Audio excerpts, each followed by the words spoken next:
introduce you, but I can introduce you if you want to sit. We're going to sit. Okay, then I won't. So Phil starts on Monday? I bet she is. She'll do good. I think she's good people.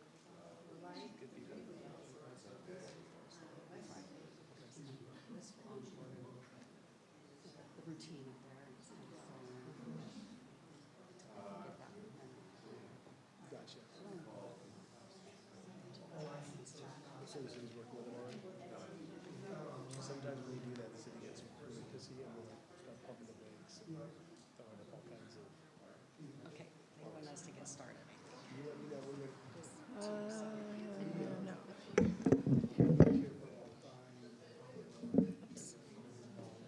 Are you good, Robin? Were you wanting to say anything, or you want us to just go? Okay.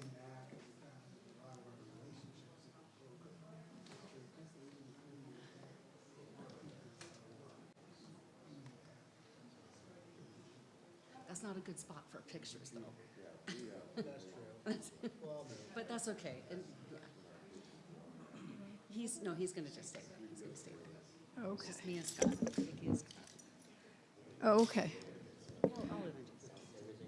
All right. Well, welcome everyone, and we are live online also, and we welcome everyone here and everyone that's watching. We're so happy to be able to host this today, and our senior workshop for more information. And this is Vicki Todd and Scott Dennis. He is from Carekeepers. Vicki Todd is from Pacifica Senior Living. Also Gabriel over in the corner is also from Pacifica. And also want to introduce, we're just happy to have you here at First United Methodist. Elizabeth Walton is our hospitality coordinator in Queen. We also have Diane Jackson, who's helped us set up some more information. If you're interested that we can tell you about, my name is Robin. I'm the senior ministry coordinator here at First United Methodist, and we also have lots of resources that we want to make available to seniors in our community, and anything that you might be interested in. United Women's Fellowship, there's outreach, community garden, music ministry, many, many things, and whatever I might forget a lot of things too, but it's all here, so you can ask us more after the meeting, and you're also welcome. There's coffee, tea, refreshments and beverages, and some food in the back, so feel free to get up as you need to also. And we would like to introduce Pastor Peter Park. He's our associate pastor, and he would just like to spend a minute welcoming you. So thank you. Good afternoon. Welcome to First United Methodist Church. I welcome you in the name of Jesus. I'm excited for you to see you here. So I hope it's like this workshop is informative at the same time exciting. Before coming to this workshop, I was thinking of like, what do I need to say to introduce? Since we are here, introduce our church to people who are visiting and joining this workshop. And I was thinking of a movie, My Greek Wedding. Do you remember that movie? My Greek, right?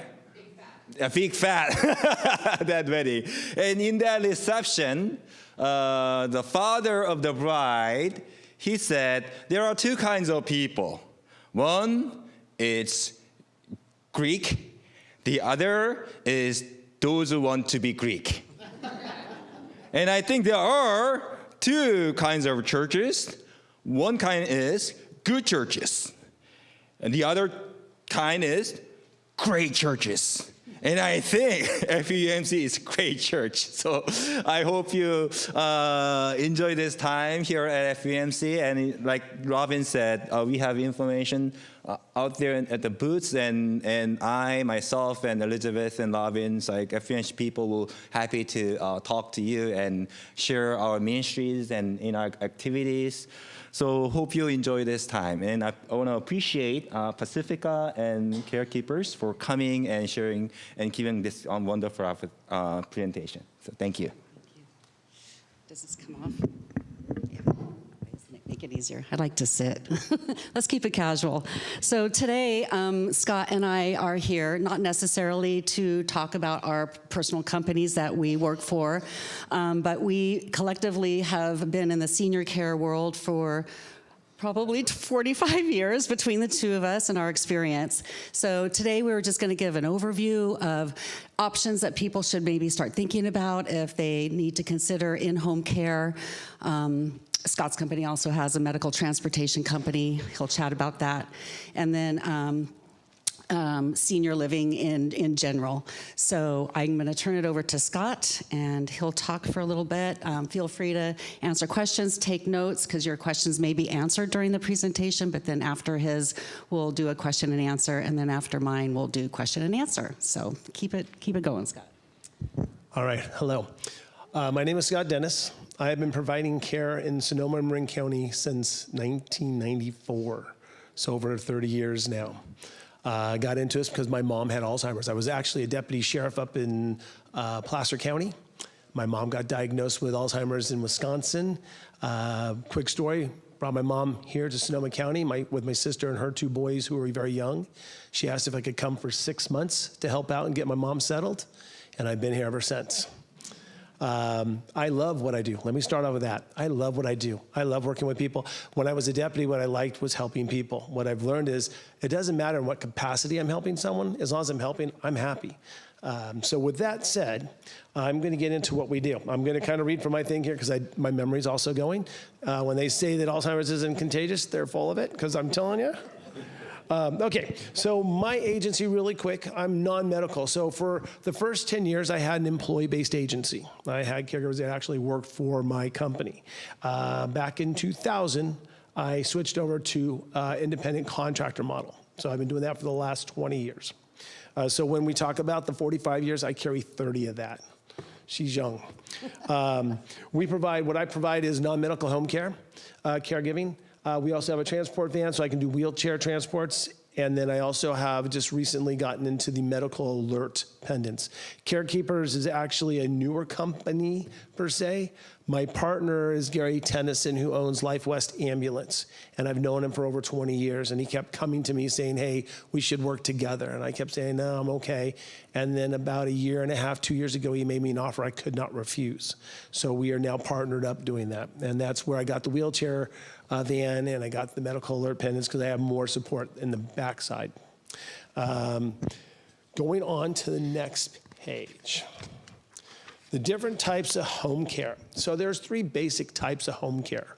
One is the employee-based, one is the referral-based, and one is the independent contractor, private duty-based. So we look at it as the one that's going to come the most robust will be your employee-based. So they are the employee is the employer has the employee. It's their employee. They're responsible for the employee. They're responsible for the taxes. Everything is done behind the scenes. You don't have to worry about taxes or worrying about matching or anything like that. Let me put my glasses on. That's the other thing that's contagious. Workman's comp. They come with workman's comp when you're employee-based. They're bonded, should be bonded. The agencies and the caregivers are cleared through the home care registry. So about 5-6 years ago, California started a home care registry aid. So what it basically is, all caregivers working through an agency, an employee-based agency, have to go through this registry. The agency also has to be part of the registry, and all caregivers are cleared through there. So if there's an issue with a caregiver, it should be based in the agency or the registry, and they should be able to know about it. Any issues with the caregiver goes to the agency. The agency is responsible for taking care, making sure care is done at what you're requiring, and they're doing it at the best level. TB tested. Caregivers should be TB tested, especially now, because if you've noticed in the news lately, they're talking about certain things are coming back. TB is one of them that's started becoming more prevalent out in the country.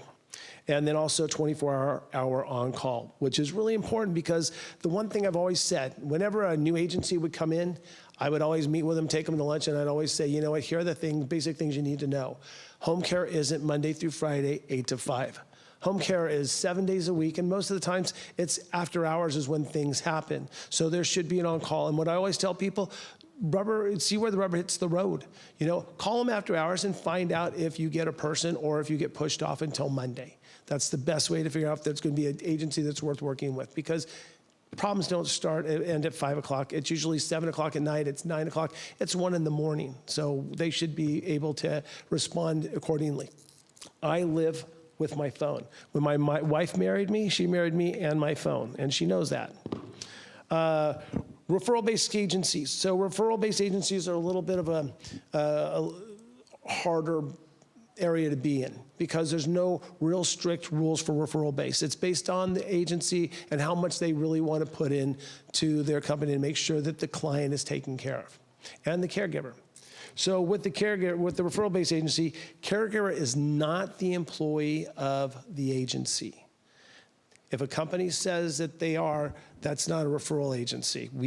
I cannot say they're my employee. They are a referred caregiver through us. That's all they are. The caregivers should have their criminal background run, but they don't have to with a referral agency.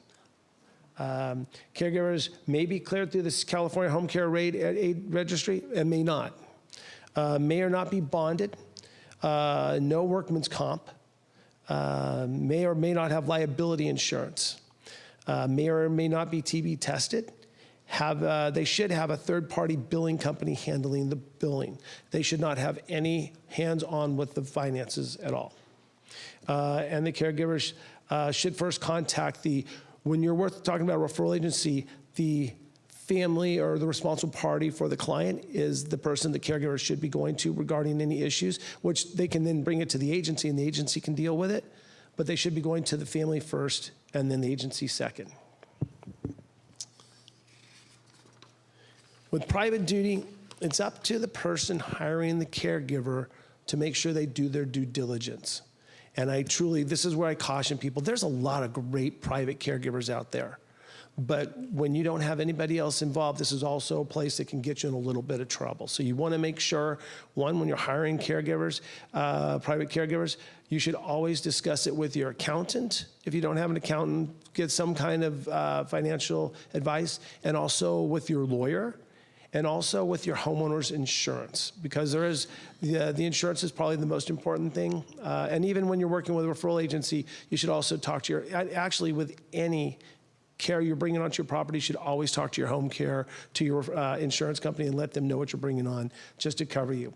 There's an addendum you can get to the insurance policy, which is usually about $300 a year, but that will help cover you in case someone does get hurt on your property. Cost of home care services.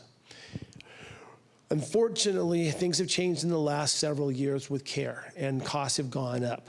So with employee-based agencies right now, what I'm hearing hourly average is about $41 minimum, and usually going up from there. More of them are averaging about $42, $43 an hour for care.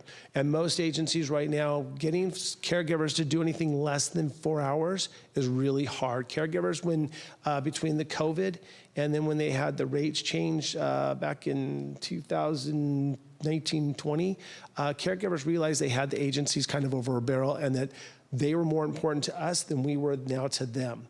So they kind of pick and choose what they want. And I, for the life of me, can't get caregivers to really commit to anything less than 4 hours. And that's what I'm hearing from a lot of my friends that are in the employee-based agencies. For employee-based agency, 24-hour care, sleeping care starts at about $975 is the cheapest I've heard it, and then goes up from there. And I'm actually hearing someplace about between $1,100 to $1,200 a day for 24-hour care for sleeping. Referral agencies. Now you got to remember, referral agencies is a little bit different. A lot of the onus is on you, but it also helps you with cost. Hourly starts out about $36 an hour.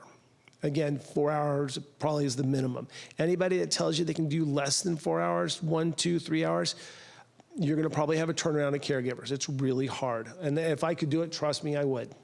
24-hour care starts at about $550 a day and up. So it's a lot less expensive, but there's a lot more responsibility on the family's part, depending on what you're getting from the agency. You know, each agency, like I said, there's a list of things we can do, but it's not mandatory. Good agencies are going to do as much as they can to cover the family and the caregiver.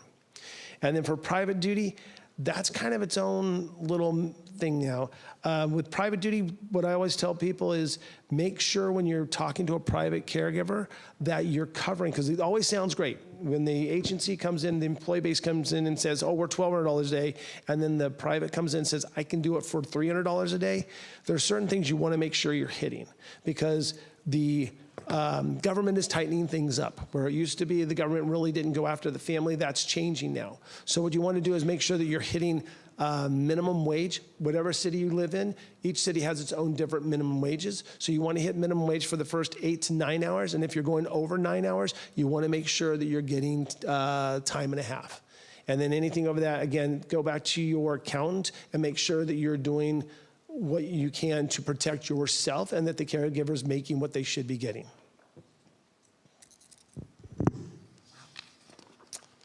Care expectations. We refer to them as ADLs. It's called, what really comes down to is activities of daily living. What a person needs in order to stay home and be taken care of. Light house cleaning, cooking, shopping, personal care, bathing, bed making, laundry, transportation. More or less, it's a personal assistant. It's someone to help you keep you and your house safe. Caregivers come with a wide range of backgrounds and experiences. These people, a lot of caregivers come from other countries, so they come with a lot of different experiences. So you just want to make sure that when you're talking that you're comfortable with one is the biggest thing we hear is language. Language is always a hard thing because as we get older, hearing is a harder thing for us. And let me tell you, it's coming in now. I got this ringing 24 hours a day, so I understand. I used to not quite get it. I get it now. When people are on the phone and I'm like, huh, what? I get it. So it's important that you understand your caregiver, that they talk in a way at least you can communicate.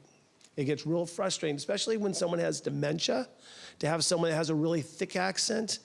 They're already having a hard time processing, and now you have someone with a really thick accent, it makes it really frustrating for them. Explain to the agency ahead of time. Most agencies should come out and meet with you and gather information. What are you looking for? What do you need? What is it that is required for your care to make you guys comfortable? And then they should be matching that with the caregivers. Medication reminders.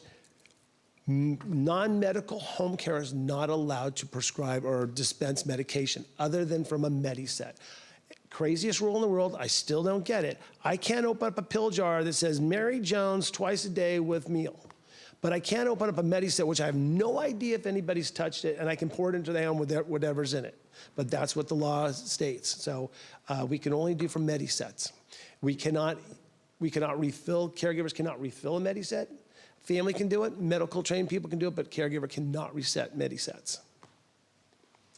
24-hour care. So when you're doing 24-hour care, if the caregiver if it's a sleeping shift, the caregiver needs to have a place that they can lay down and go to sleep. They need to have a comfortable place. So just remember that. And then not all caregivers drive, so if driving is something you're going to need, make sure you are clear with them, and make sure that the agency, especially when you're talking to a private or a referral agency, that their background, that their driver's permit is valid, that they have a valid DL, driver's license. And if you're using their car, that they have their licenses, their insurance is up to date.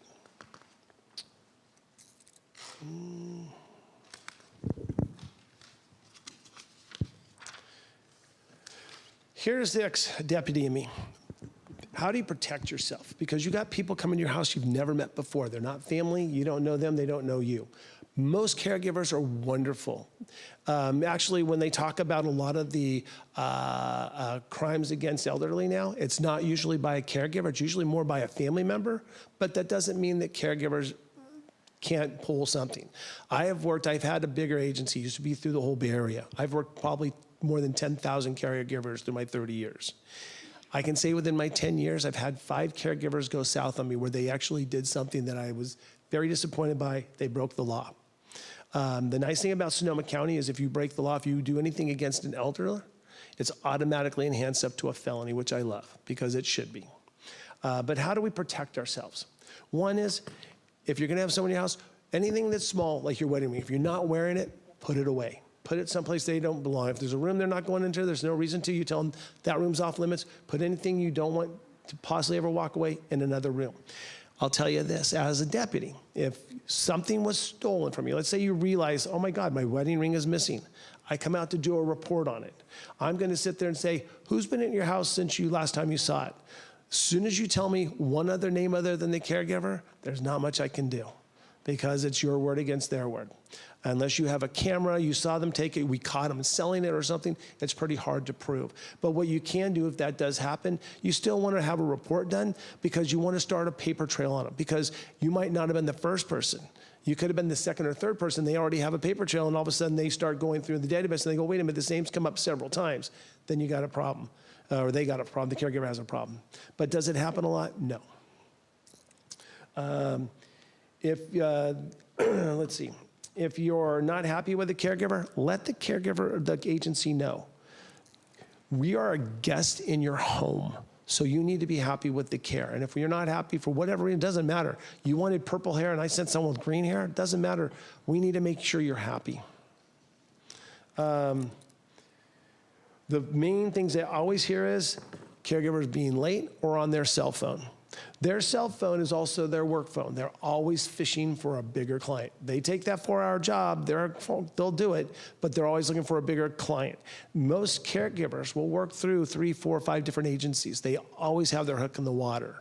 They'll have their preferred agency, but they'll be in there with 5 other agencies or working privately, so they're always looking for more work or bigger fish. So if that becomes an issue, bring it to the agency. You don't have to address it with the caregiver. If you want to, it's okay, but sometimes people really don't want to have that awkward interaction, so they'll call the agency, and I'll just nicely tell the caregiver, hey, could you please stay off the phone? The family really likes you, but stay off the phone. Caregivers should never get involved with your finances, ever. You know, there's no place for it. Unless you've known this person for a long, long time and you feel very safe, it's always good to keep that very separate. You know, that's opening up a problem. And as we talked about, caregivers are guests in your house and they need to be very respectful of that. Benefits of caregiving. Helps seniors stay in their homes if that is their goal. Helps enhance quality of life, helps with safety, helps with isolation, and helps with family stress. It's for family that are far away and can't really be involved every day and they're worried about mom and dad, it helps. One other area that I did want to touch on when I was talking about hiring privately. That one you have to be very careful with because, like I said, there's no one else involved. A lot of great caregivers working privately, but there's a new scam out there. And a lot of fiduciaries right now are dealing with it, and I've talked to a couple elder attorneys that are dealing with it. What the problem that's going on now is there is a select group of people out there that have figured out a way to go and they'll give a great price, which sounds really good for the 24-hour care. But the problem is if you're not hitting minimum wage and labor laws, when they get done doing the care, there is actually a law firm out of San Francisco right now that is representing caregivers, and they're going after the family's estates. So when the person passes, the caregiver will go and they'll either go to file for unemployment and they'll put down whoever it was last name, and they'll say, well, here, how much were you working? Well, I was doing 24 hours a day. Well, how much were you making? And then they'll say, well, I was only making this. And they'll go, wait a minute, that doesn't add up. And they're like, what? It doesn't? Well, now what the problem is now the state gets involved or the law firm, and they'll come back after the family, and they'll go for any overtime that was missed, penalties, and interest on the penalties.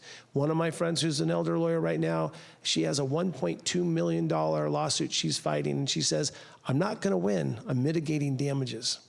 So that's why I go back to, if you do bring in private, or even when you're working with referral agencies, you want to make sure that the referral agency, there's a lot of people out there trying to get into the referral agency because it sounds great, because we're cheaper and we can do it, but we got to make sure we do things right, or we can expose people to getting into trouble, and that has to be done right. And so what she was saying is, she's representing 3 families right now dealing with this one issue.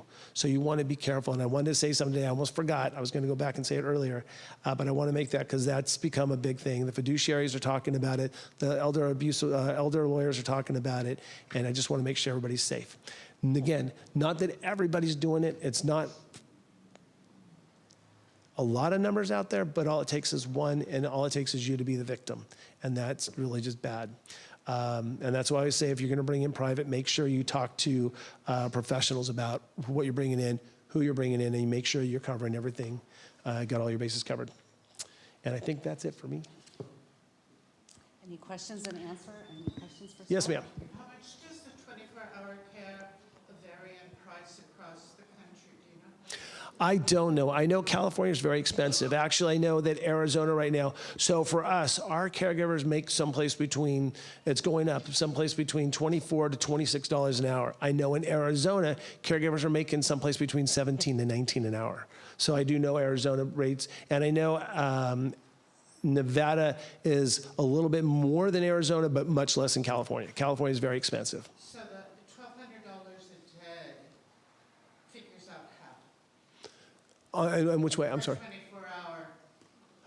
For hourly, for the hourly? No, you said 1,200 a day. Yeah, for 24-hour care. So that's just done them out. Yeah, that's just built into that's what they have to do in order to cover their regular time, overtime, going through over 9 hours. Yeah. Any other questions? All right, I did my job. Thank you. Oh, we're trying to get this up. Okay. Is that up? Okay, now how do I get to the arrows? Go back to where you were. What is a referral? You have an employee base, you have a private. I missed the definition of referral. The referral base is, the caregiver is not the employee of the agency, so we refer. So I refer caregivers, but again, each referral agency does a little bit different. We go through everything we possibly can to protect people, so we do all the checks that I was talking about, but I'm not required to do that. I don't have to. It's on me to want to do that. And so referral, that's why we can keep our rates down, is because for like us, our caregivers go through a national billing company called Ally. Ally. And so Ally, actually, the caregiver signs up with Ally and the family signs up with Ally. I do not touch the money at all. I'm hands off of the money. So that's how it works. Yes? So how do you get paid? How do we get paid? We get paid a portion of what the daily rate is. So Ally pays the caregiver. So Ally bills the family. And then when they bill the family, let's say they bill the family $10. And then they pay the caregiver $8, we get $2. We get what's called a referral fee. Are you ready? No. Well, okay, I'll just leave it here. Do you want to keep working on it? I can tell them a story. It's okay. I'll start from here. It'll be okay. Yeah. Okay, that's good. All right. So I'm Vicki. I'm with Pacifica Senior Living. We're a brand new community, a senior community licensed for 62 years of age and older here in Santa Rosa on Airway Drive, under construction, hopefully opening up later this year, late summer, early fall. But basically, I'm here to talk to you about different senior communities in general and what you want to look for, what you want to ask questions for. That's my team. I don't need to show you that right now. In Santa Rosa, in Sonoma County, Pacifica Senior Living owns the Santa Rosa property. Arbel Residences on Fountain Grove Parkway, we just purchased, and we'll be taking that over in June. And then, of course, Healdsburg Senior Living, we have owned that property since 2018. When you're researching senior communities, there's different strokes for different folks. I mean, there's really large communities. It can be 260 apartments. There's medium-sized ones, 120 apartments. There's smaller ones that are 60 apartments or even 40. So when you're touring, you want to look at, you know, how far is it to walk? Is it, you know, are you getting lost around the community, getting to the dining room or the living room, things like that. Most of the senior communities in Sonoma County and throughout the nation, there's different versions. There's CCRCs, which are buy-ins, where you plunk down a huge amount of money to buy into it, plus you have your monthly rent and care costs. Then there's the RCFCs, Residential Care Facility for the Elderly, and that includes communities like Pacifica Senior Living, because we're not a buy-in, and it includes residential care homes, and that's like a personal home that's licensed by an administrator who, you know, takes care of people on a smaller basis, like 4 beds or 6 beds, and usually higher acuity. Most of these communities will have different options for apartments, studios, 1-bedrooms, 2-bedroom apartments. A lot of them will, like ours, will be have washers and dryers in the units, except for studios. There'll be a living room, lounge area, dining room, cafe, library, fitness room, theater, salon, laundry room options. Pet friendly, so lots of outdoor space to walk pets. We encourage that. And walking paths. Our community, when you do tour communities, if you've never been to one, look at the location. Is it close to hospitals, the freeway, the shopping, you know, all the conveniences that you would want to get to if by chance you were not driving. But these communities will offer transportation on a weekly basis as well to different places like the grocery store and doctors and different outings and events that they do throughout the week.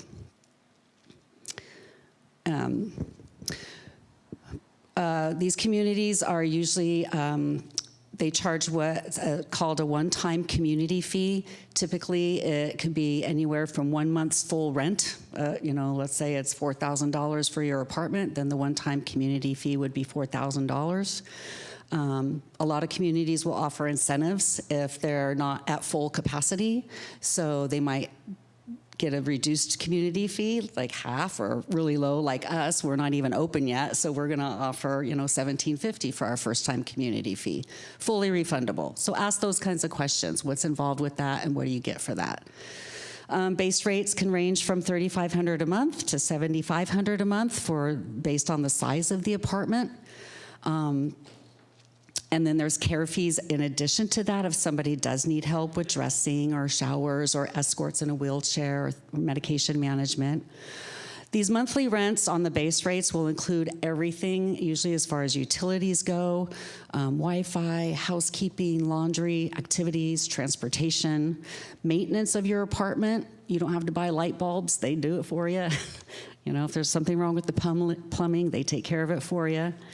All your meals are paid for. You'll have little kitchenettes in your apartment so that you can not necessarily cook, because there's not stovetops usually on the licensed communities, but you'll have a refrigerator and a kitchenette, and you can bring a microwave and things like that. Definitely activities, 24-hour staff available, concierge services, and parking is available for all residents. Prior to moving into a community, unlike the buy-ins, we do not have to do a financial background check on you. We assume that you know you've planned for this time in your life and that you can afford the monthly rates. We just require, by the state, a California physician's report. It's called a 602 for short. You can actually look it up online and see the 6-page document that asks specific questions about, you know, a primary diagnosis, a secondary diagnosis, abilities, disabilities, what medications are you on? Is someone diabetic? Do we have to help manage that? So in addition with the information that we get from the physician's report, we have our nurse meet with you at your home, or you come to the community and just have an in-person meeting so we can see you, talk to you, watch you ambulate.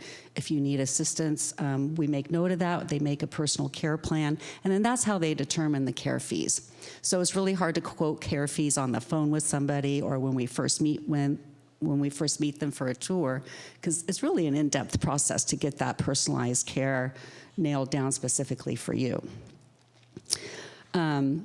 So then they develop the care plan, and then it's shared with the caregiver who will be responsible for that resident.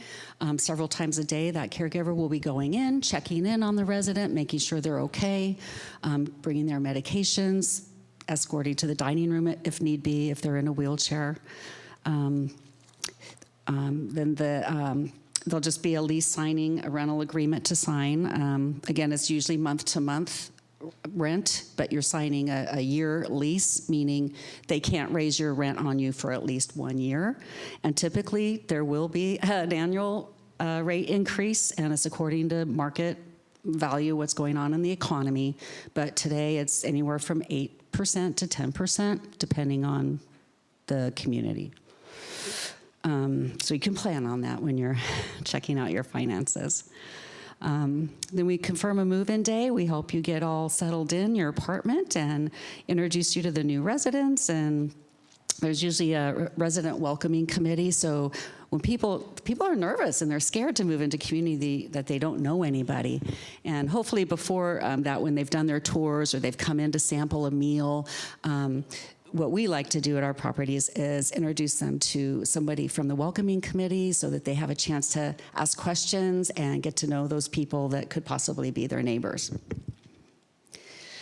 The types of care that we provide in these communities are non-medical. We can help with medication management. That would entail maybe just a simple reminder, the caregiver coming in and saying, hey, Mrs. Smith, it's time to take your Ambien or whatever it is. Or we can do full medication management, especially in memory care for those that suffer from dementia or Alzheimer's disease. They can't remember to take what when. We'll order it, store it, administer it, bring it to them at the proper time and day and dosage. It takes it all off of their plate and they don't have to worry about it. We can provide bathing assistance, grooming, dressing, continence management, transferring and escorting in a wheelchair. Hospice services can come into these communities. It's up to you as the family or individual to choose whoever you like. And it's a great support system for the family, especially if they see their loved one failing physically, mentally. They can have that extra support.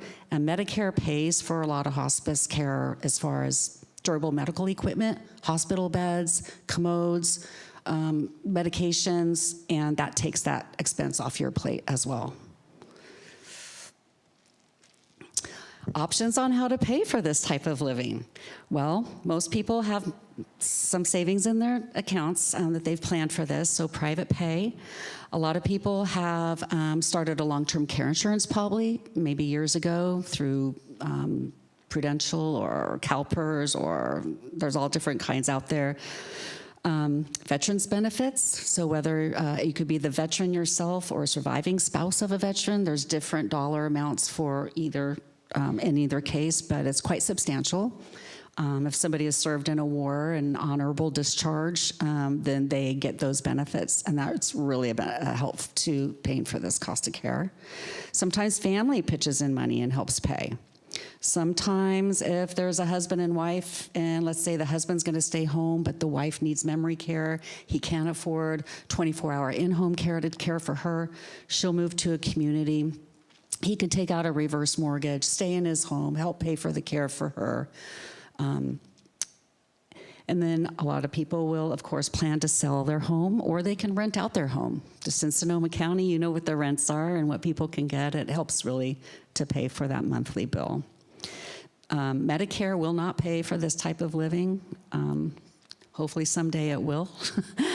And Medi-Cal, of course, will not. I mean, you have to be completely broke to get on Medi-Cal. And I'm not an expert on Medi-Cal, but it's, yeah, pretty strict. So that's it. Our community is a blank thought I was going to show. I had an aerial view of the Pacifica Senior Living. Anyway, our particular building is considered a small to medium size. We're going to only be 90 apartments. And then that's kind of that overview there. Any questions on that? Kind of went through it fast, but Is it a, do you have like a step-up facility? Is it independent floor care? so a lot of communities like ours, they'll license the whole building as assisted living, but independent people can move in and be in their apartment, and then when they start needing care, we provide the care to them, and they don't have to move from their apartment. So then that's when it becomes assisted. So yes, independent people will be living with assisted people needing physical care, but it's a win-win because you're aging gracefully in place and you don't have to switch apartments later.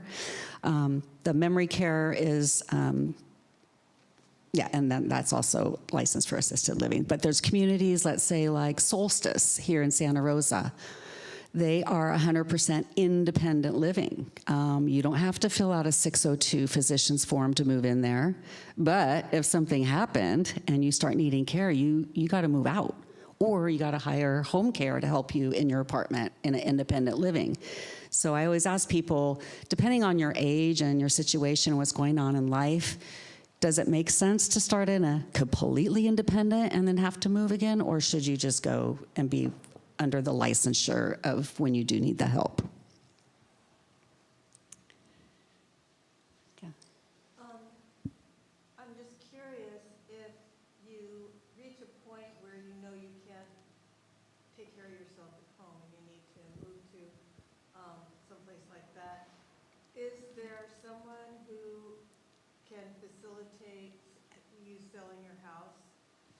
Like, you know, 'cause when I think about it, I think by the time I would need something like that, the thought of what I'd have to go through to sell my house would be too overwhelming. Absolutely. There's realtors here in Sonoma County that are actually certified as senior real estate specialists. That's actually a bonus for them to have that name to their company, because they know the stress that comes with having to downsize. There's also downsizing and moving companies here in Sonoma County that we work with that will come assess your situation at home to figure out, okay, here's the floor plan of where you're going to move to. What are your most favorite things that you want to bring to make that new apartment your home? And then the goal is, you know, sometimes people say, well, I can't afford to move to a community until I sell my house. However, it's best beneficial to move into the community first, then get your home set up to sale on the market, because number one, you're out of it, it's cleared of its items, or it's being set up for an estate sale. It makes it easier for the realtor to get in and out of there and show it without interrupting you every day, and you're already getting settled in your apartment. So do you have companies to refer people to, like when they go, yeah, I want to move in, but I need help selling my house, so do you refer them Yeah, to a company? yeah, A realtor that's licensed to do that or whatever? yeah, like, we do. What happens if someone has a medical situation, like old people get pneumonia, for example, or they fall and they need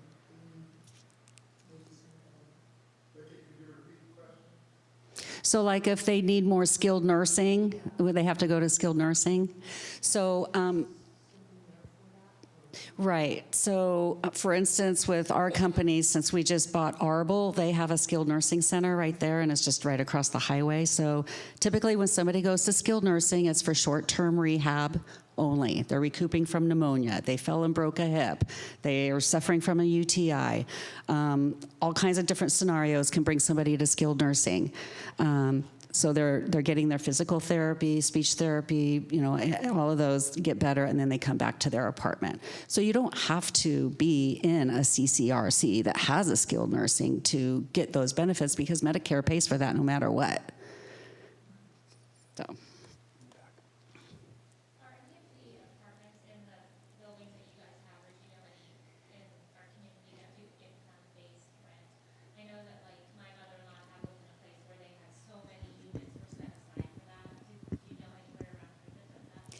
There are a few communities in Sonoma County that consider that they have what they call lower income or a little more affordable than the going rate, but it's not low income, really. They're still up there in the $3,000 to $4,000 range a month.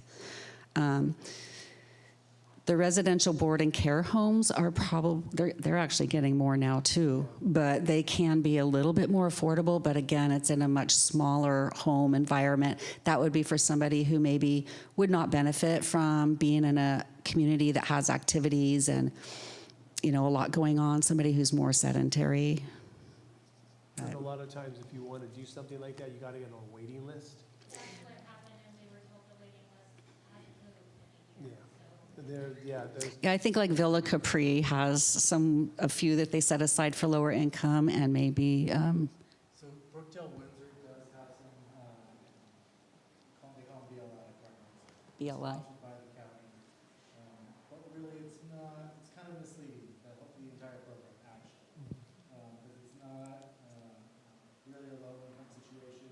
So they're going to take a discount that studio apartment. It's going to typically cost you somewhere $4,800 a month. Right? They're going to discount that into the program down to about $3,000. But depending on what your needs are, they don't discount your care bill. So, you could still, like our care, we start at $450 on the low side. But like, for example, this same property in Windsor, they don't have any type of cap. So if you have high needs, yeah, you save the $1,800 in the apartment, but you're still going to get that $4,000 or $5,000 care bill on top. So, though they do call them BLI, read between the lines because it's not Yeah. strictly economic. Vicki, Yeah. can you repeat that, or did you need to go to the mic and make sure? Did everybody Did you all hear that? for our online people? Okay, you all, okay. What's happening a lot right now, people are having to go out of county. You're hearing a lot of people having to go. Central Valley is where people are going. It's a lot cheaper, unfortunately. Sonoma County is very expensive. Yeah, and she's in Pleasanton right now, so a little more than here. but- Yeah, Pleasanton's also very, I grew up in Pleasanton, yes, unfortunately. So what I'm hearing, a lot of people are going to Fresno, Bakersfield. Doesn't sound nice, but if that's what you can afford and you can at least get care and you have a roof over your head and you're getting fed and you're getting your care taken care of, it's an option. Once you're in a facility and you run out of money, what happens? Do they kick you out? Well, I'm leaving that to her. Well, from what I hear, by law, they can't kick you out. However, you got to talk to the executive director and read the fine print in the residential agreement when you first sign up for the apartment. But if you can't stay there due to financials, they help you find another place that would be affordable. Well, and that leads me into the other thing, too. There's local referral agencies here, and there's online referral agencies. Our local referral agencies, I like to stay close with because they don't charge the family to do all the footwork to find you the best community that'll fit your financial and physical needs. They will do all the work to narrow it down to like the top 3 or 4 places that they feel you should go tour, that you can afford. And then they get paid by the community that you move into. They don't,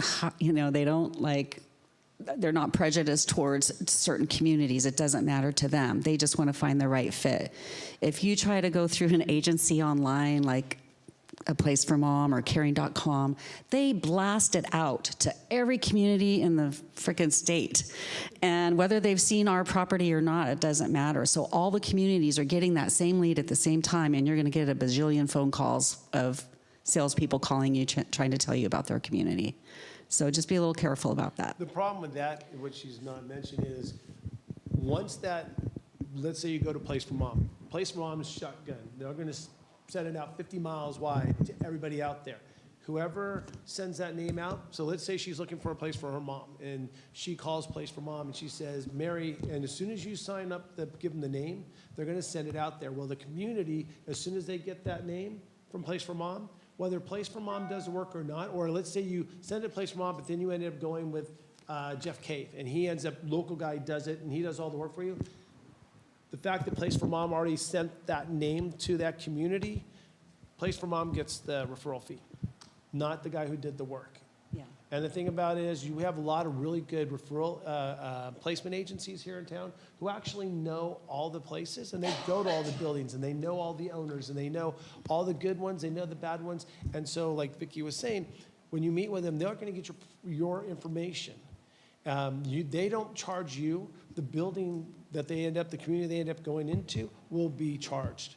And so it doesn't cost you anything, but at least you're working with someone who's local, who knows the area. So Place for Mom doesn't know that, like their building, there's the Sutter Medical building right behind it. There's McDonald's right 100 yards from it. There's, Sutter Hospital a mile away from it. They don't know that, but the local people do. Yeah. How much do you know about Medicare? We don't have Medicare B, but we have A. Is anything covered? Not in a senior retirement community, but Medicare A pays for rehab and a skilled nursing if you ever needed that. Yeah, but not in a community. Oh, yeah, absolutely. So I want to address your question about what happens when you run out of money, right? As a property, we are a business.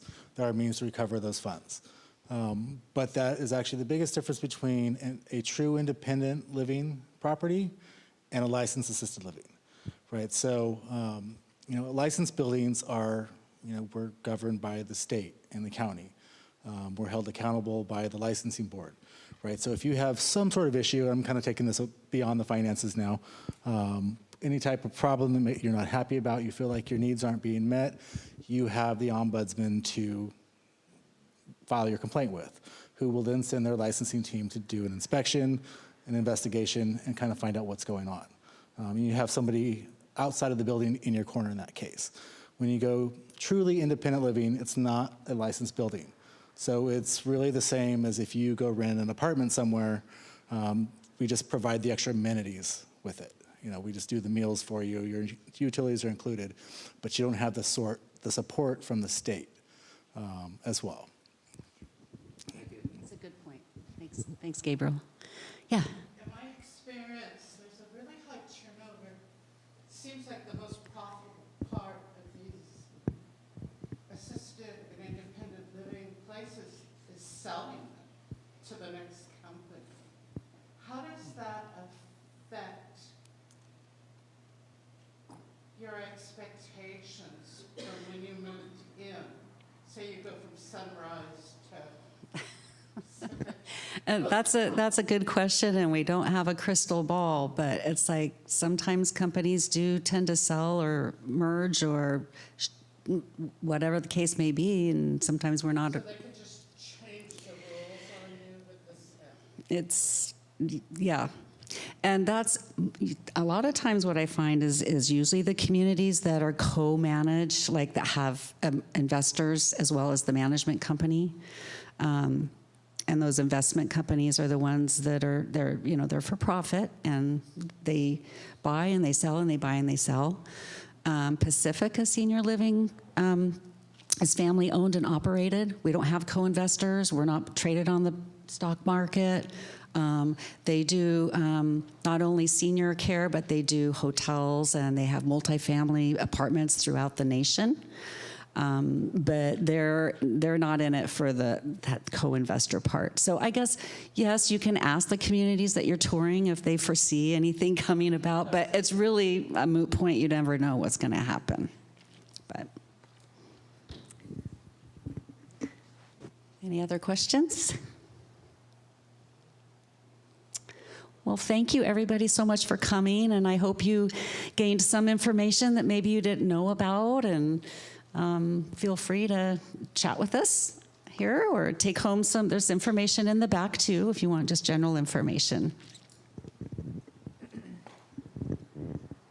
Well, I don't know how late we'll be here, but I'm sure you can hang out for a few more minutes. And just want to thank everyone again for being here. I want to thank Bob Cheel for running the sound and everything back there. Again, Elizabeth and Diane, and especially Vicki, Todd, and Scott, and Gabriel. Thank you so much for all the information. It's really a lot to take in. And anyone online, please just contact us at the church, or we can definitely refer you on to Vicki and Scott, or you'll have more information, I'm sure.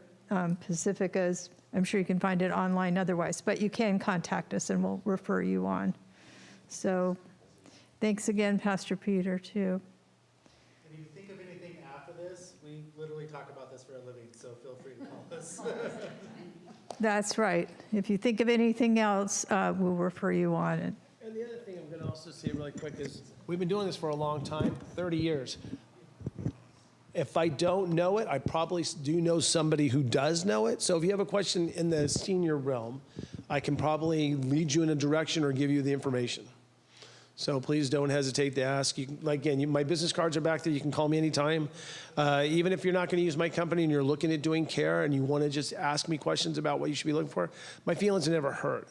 My thing is making sure everybody gets what they need. So please. And I'm friendly. I swear to God. I'm a nice guy. All right? All right. Okay, so if you haven't signed up, make sure that we have your information in the back. Vicki has information, Scott has information back there. We have more food to get rid of, and thank you again, and then we just want to give them a round. Hopefully we'll do this again, probably in the fall. All right, thank you, everyone.